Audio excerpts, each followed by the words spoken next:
The World Health Organization has found itself on the wrong side of President Donald Trump. I'm instructing my administration to halt funding of the World Health Organization while a review is conducted to assess the World Health Organization's role in severely mismanaging and covering up the spread of the coronavirus. Defenders of the World Health Organization say that defunding the agency amid a global pandemic would be dangerous. If you don't receive funds from the US government, we will have many difficulties, not only to support the countries in this so difficult moment, but also to keep some very essential public health programs. How did criticism of the World Health Organization become a flashpoint of controversy during an international health crisis? Although there is some criticism about what the agency said early on about the virus, they have been pretty transparent. They've said from the beginning that they're still learning about this virus, that there are many unknowns, but here's what we can say right now.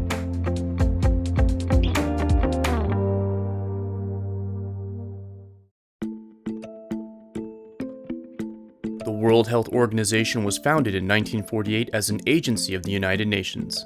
The primary mission was to help improve the public's health and control infectious diseases such as tuberculosis and, more recently, COVID-19. We have deployed more than 1.5 million tests to Latin American Caribbean countries, and in next week we are deploying 5 million more. Headquartered in Geneva, Switzerland, the WHO staff of about 7,000 works with 194 member states to coordinate international health strategies and responses. The WHO assesses all its member states for a contribution based on the country's wealth and population, and its budget is biennial, which means it covers 2 years of operation. For 2020 and 2021, the budget of the WHO clocks in at about $4.8 billion. The US has an assessed contribution of over $230 million, and China's assessed contribution is over $114 million.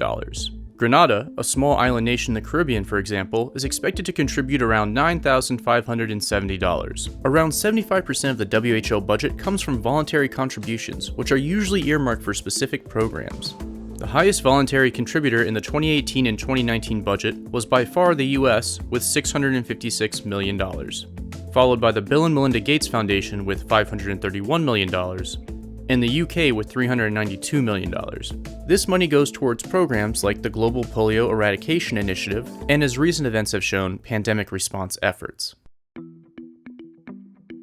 On December 31st, 2019, the WHO was notified about a cluster of pneumonia cases in Wuhan, China. The World Health Organization has been kind of at the forefront of everything. By January 5th, the WHO published a news report on the outbreak, stating that there was no evidence of significant human-to-human transmission. WHO experts conducted a field visit to Wuhan on the 21st of January. My visit to Beijing last week, I was so impressed in my meeting with President Xi at his detailed knowledge of the outbreak and for his personal leadership.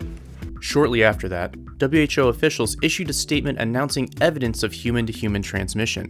On January 30th, the WHO declared the outbreak a public health emergency of international concern. In February, WHO experts spent more time in China, and a research forum focused on the virus convened 400 experts. On March 11th, the coronavirus outbreak was declared a pandemic. So this combination of a new virus that can spread very fast and can produce so many severe cases is a totally unprecedented challenge that the world is facing. As the case totals and death count rose in the US, politicians looked for someone to blame. The World Health Organization declared the coronavirus a global health emergency of international concern. And when they declared that, they advised countries to not impose travel restrictions, fearing that there could be large economic consequences. And so Trump and some other countries did not follow that advice, and they're not bound to follow that advice. And Trump went ahead and imposed travel restrictions for China and then later for Europe. President Trump accused the WHO of misleading the US on the extent of the outbreak in Wuhan. WHO officials denied this accusation. Of course, there will be a moment to review all the procedures, procedures in WTO, procedures in each country, in order to get the lessons that we will learn with this process to improve the process. The WHO praised China's tough measures to contain the coronavirus outbreak, and that drew heated criticism from some US lawmakers. China has agreed with the WHO's assessment of its own response. 中国政府始终本着公开、透明、负责任的态度，及时向世界卫生组织及有关国家。